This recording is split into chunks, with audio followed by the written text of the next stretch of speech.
This is One on One.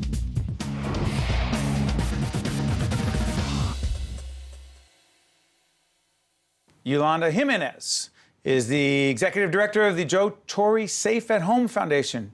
Good to have you with us. Thank you. Great to be here. Why don't we do this? The Safe at Home Foundation is dedicated to? So the Safe at Home Foundation is dedicated to really helping and supporting young people who have witnessed violence at home or in schools or in their communities. And as you know, this foundation came about by Joe and Allie Torre. And Joe has countless of times told his story about how he grew up in a home where there was abuse and how it affected him. Yeah, so Joe talked about this and Allie, his wife, and we got connected to Joe and Allie and the Safe at Home Foundation through our partners at Cohn Resnick, our longtime partners who hold a golf outing that raises money for the Safe at Home Foundation. Why don't we hear the great Hall of Famer, former Yankee, our great friend and president here at WNET, Neil Shapiro will love this, Yankee great, Joe Torre, talking about the Safe at Home Foundation and why he started it right here. Joe Torre.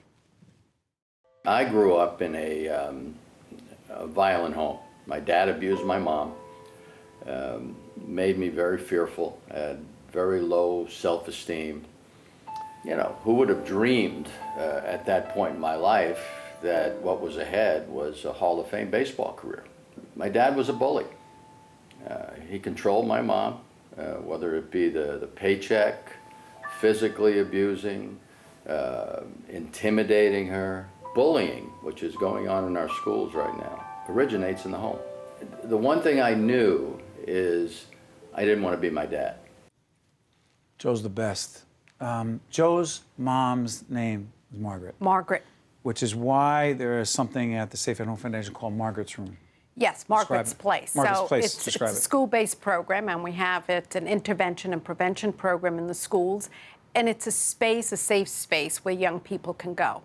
And what we find is that when they go into the space, they feel very comfortable, and many of them will end up sharing with us the fact that they have witnessed violence in their home. Some of them may even be in a relationship that is abusive or potentially violent. And we have an opportunity at that point to provide either one-on-one counseling or group counseling, and also connect them to other services. And, you know, this is really the best way to end the cycle of violence.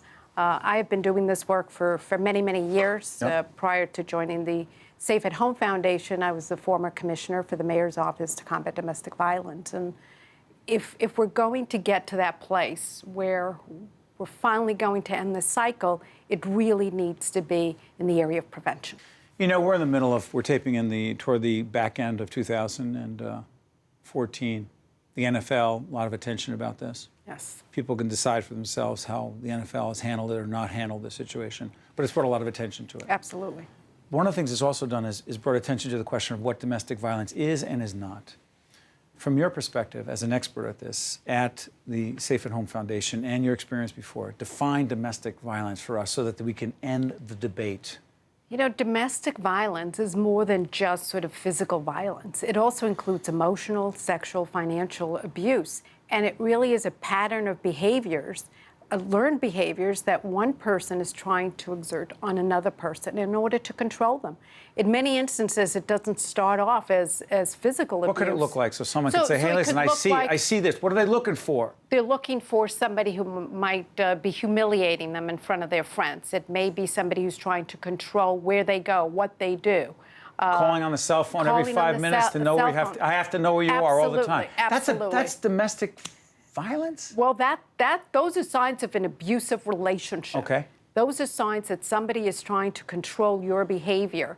And they may then resort to physical violence if they can no longer exert that control through other means, through emotional means or through coercion. So they may resort then to the physical violence. You know, if I can't keep you in the house, I will literally pull you to stay in the house. I will hit you, choke you. So yes, there's this. How about controlling every penny? Controlling financial abuse as well, controlling all the finances in the home, making sure that they're either withholding financial support for someone or their family, or they're looking to control every single dollar that comes out. No, let me ask you this.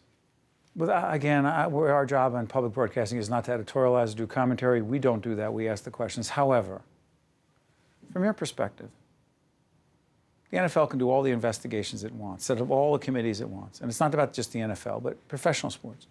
Do you think there's been a culture in professional sports, but particularly in the NFL, to not deal with what seems to be a pattern, a preponderance of cases involving players who clearly have been involved in domestic violence cases? And the NFL has done what? Look, I think that unfortunately domestic violence is all too pervasive in our society. You know, the spotlight right now is on the NFL and what has happened in the cases that we have all witnessed. And to those of us working in this field, I mean, this is a daily occurrence. Are you shocked by any of it? No. Okay, but seeing the video of Ray Rice and his then fiancée, did that for a lot of people say, oh, wait a minute, hold on. Now I see it on video. Now I know what you're talking about. You didn't need to see that video, did you? I didn't need to see that video. You knew. No, I didn't need to see that video. But now that we've seen it, now what? What's the responsibility for the rest of us now that we've seen the video? You know, we all need to educate ourselves and understand that this is way, way too common. And that the message that this also sends to anyone who's a victim of domestic violence or who's in this type of situation is for them to know a couple of things. One, that they're not alone, that it's not their fault, and that help is available. One of the things that has happened as a result of this media attention on this situation has been an increase in calls to the domestic violence From hotline. women? Yes. Women who no longer victims. believe they have to stay where they were? Well, it's not just about staying. It's about speaking out. It's about reaching out for help. It's not so easy to just get up and walk away. You know, everybody says, why doesn't she just leave? Well, Right. It's not that easy. You know, you're in a relationship with someone that you have children with. There's an emotional ties. It's never easy to break away from a relationship. And they don't even know a place like the Safe at Home Foundation is even there. But now that they know, what happens? Now they know that resources are available. There's, you know, the criminal justice system has a response, has resources. There are advocacy groups all across this country. There are hundreds and hundreds of advocates that work tirelessly every day to make sure that a victim of domestic violence gets the help that they need. You know, it's no longer a situation where there is no help. There's help out there. So for your organization, what do you do for these women and their children that potentially turns their life, I'm going to say around, well, in many cases it does, but puts them on a better track? What we do at the Torre Safe at Home Foundation through Margaret's Place is provide education, provide a skill set for young people to better understand how to carry on a healthy relationship.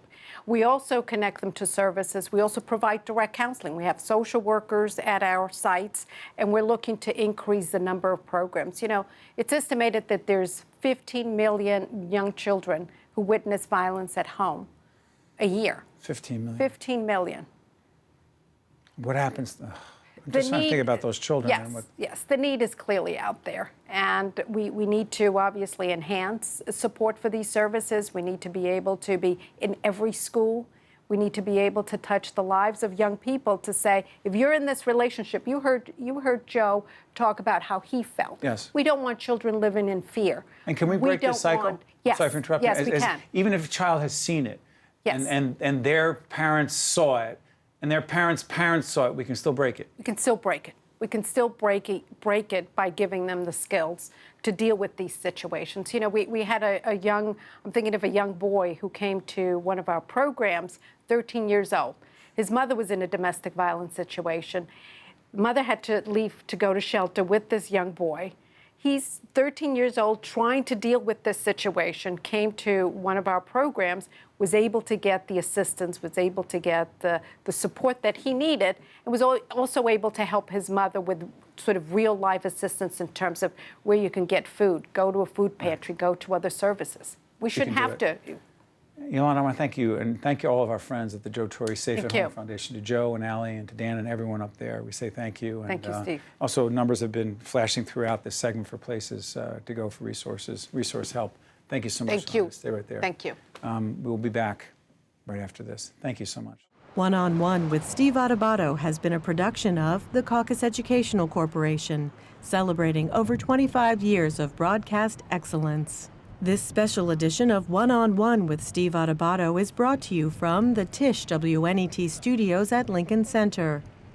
Funding has been provided by Hackensack University Health Network, County College of Morris, New Jersey Council of County Colleges, MD Advantage, activists in cooperation with the American Medicine Chest Challenge, TD Bank, and by PSE&G. Promotional support provided by Commerce Magazine and by New Jersey Monthly, the magazine of the Garden State, available at newsstands. Transportation provided by Airbrook Limousine, serving the metropolitan New York, New Jersey area.